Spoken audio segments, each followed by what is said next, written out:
Hello, and big up all you blueprinters. How you doing? Bit of a gloomy day out here, but apparently we got 30 plus degree weather coming next week, so enjoy the coolness while we got it. Me, today, I have been putting the plans in action of having a man cave put there. And right where I'm sat, over in the far corner, a little gym, shed gym. So yeah, moving forward, busy, and doing a few other things as well. But with Arsenal, now we need to get rid of Eddie Nketiah. That's blatantly obvious to anyone. And it seems like we're doing things the right way, as in, moving players out before we can move players in. This Moreno deal seems to be taking forever, but to be honest, I'm pretty sure it's signed, sealed and delivered. He seems to be like maybe a Spanish Granit Xhaka who's better in the air. We'll see. So, with the sad news that Julian Alvarez won't be joining us, he's going to Atleti. What a surprise. Eddie Nketiah is reportedly closing in on exit from Arsenal this summer. The Gunners reportedly rejected bids, blah, blah, blah. International Express, 5-6 strokes. Look, people have criticised Arsenal for not accepting 17 mil, blah, blah, blah. They wanted 50 initially. I mean, he's not worth 50 million quid, but I think 25 to 30. 25 with 5 add-ons is perfectly acceptable. So I think he'll bang in the French league because it's so poor. Next one's Victor Osimhen. Chelsea seem to be the only ones else. Chelsea seem to have been chasing him with the Lukaku Conte. I've did a video on it. But look, a guy like Victor Osimhen wants to win titles. A guy like Victor Osimhen wants to play in the Champions League. Chelsea are nowhere near winning the Premier League. Let me tell you that. I know that. And they'll be lucky to even get in the Champions League in the next couple of years under Maresca. It takes time to build. It doesn't matter how much money you got. And I'm sorry, but they've just brought in a load of youngsters with a couple of experienced players.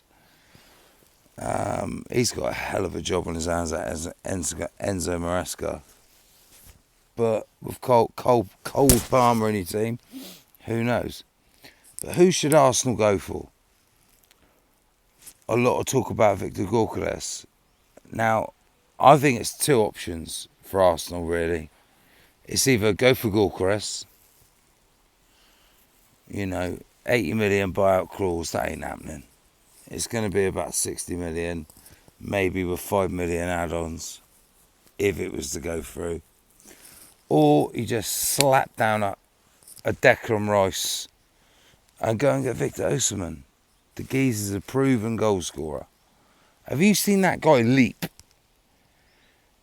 He's got this, like high jumpers in the Olympics. He has got a high jump leap. He would be absolutely perfect for the way we score goals, especially off set pieces, especially off corners. I'd love Osimhen at Arsenal. Do I see it happening? Yeah, I do. I do actually, because it's going to come a point. The Emirates Cup's coming up at the weekend. It's Lyon. And then it's the Premier League. And we still haven't signed a striker. If Eddie Nketiah is still at the club, the moment that boy leaves, Arsenal will strike. Literally. Ever since I supported Arsenal from the late 80s, we have always had an elite striker. Always. all up there. Alan Smith, Ian Wright, Kevin Campbell, God bless him, Dennis Bergkamp, Nicolas Anelka, Thierry Henry, Wiltord, Carnu, Sanchez,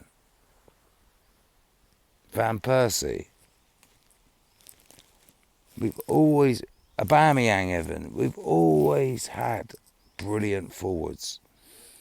Osimhen's a different profile, but he speaks great English. Another one. I think that would make... Arsenal seem to be making 3 big transfers this summer. We've only made 2. Emil Smith-Rowe.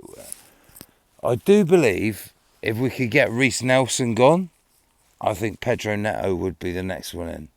Why? To cover for Saka. Competition for Saka. And Neto can play not just right wing, he can play as a false 9, he can even play on the other wing. He could even possibly play in a number 8 role or a number 10 role. He's very versatile, he's very skillful, and I think a better club... The only thing that worries me about players like him is his injury record. It's horrendous. But going on Arsenal's history, I always look at what's going on at the club behind the scenes. Are they looking after their players right or correctly? Or they think their methods are right, but they're not. Because Arsenal's weren't for years. Weird, injury after injury after injury. And last 2 seasons, I'll tell you what, our medical staff and top notch. City have a massive hole in their squad now, with Alvarez gone.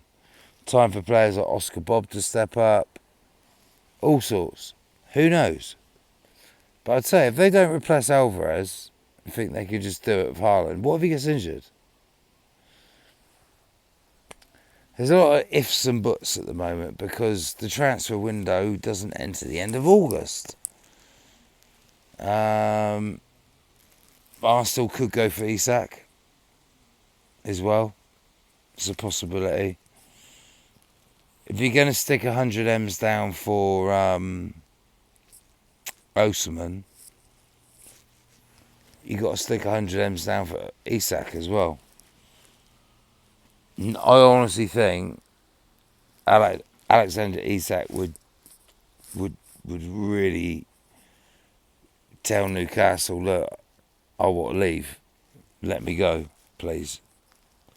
They might say no, and then trouble starts. I don't like the way players do it sometimes, but I'm feeling a bit confused about what's going on, but I also see the methodology about it all. Getting rid to bring in, and that keeps the FFP rolling.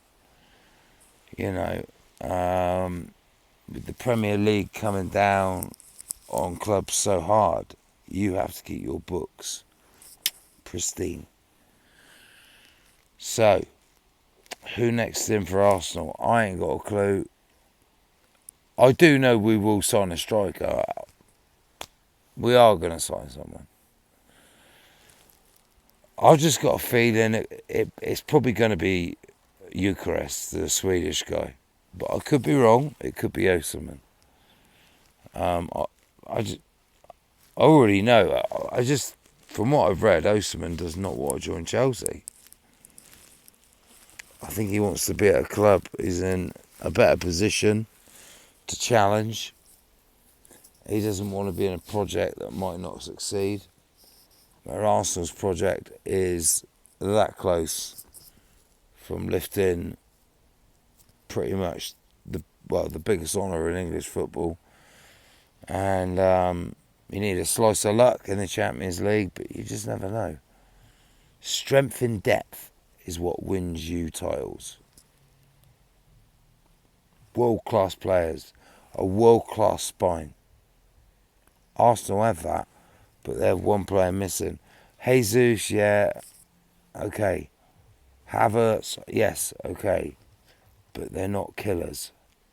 We need a killer in that box. And Victor Osimhen's a killer. And I think Victor Gyökeres could be a killer as well. So, tell me in the comments below, who should Arsenal sign? Who should they sign? Now, one more thing before I leave. Thanks for the extra subs, guys. There's only a few, but I really appreciated it.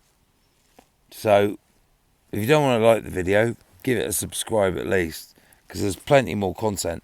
Plus, I do have giveaways. When I reach milestones, like 100 subs, I will be given a free Stone Island or CP beanie for the winter away. Or even a flat cap, if you wanted a flat cap. I sell them for a living. That's what I do. Genuine. And I will be selling them as part of my merch. But I don't know how many, if you've got to have a certain amount of subs to have merch. I don't know. So the more people that sign up, the better. And then I can start selling me merchandise. A lot of it's created by me as well. I'm a designer as well. So I design my own merchandise. I'm a multitasker. Anyway. Yes, it's been about Arsenal today. And yes, I haven't been on for a few days, but I've been very busy. But I thought I'd give you 10 minutes of my time. Anyway, peace, love. Come on, the Arsenal, and get rid of Eddie Nketiah and bring in the person that's going to score us 25 league goals. Please. Shut all the whining fans up.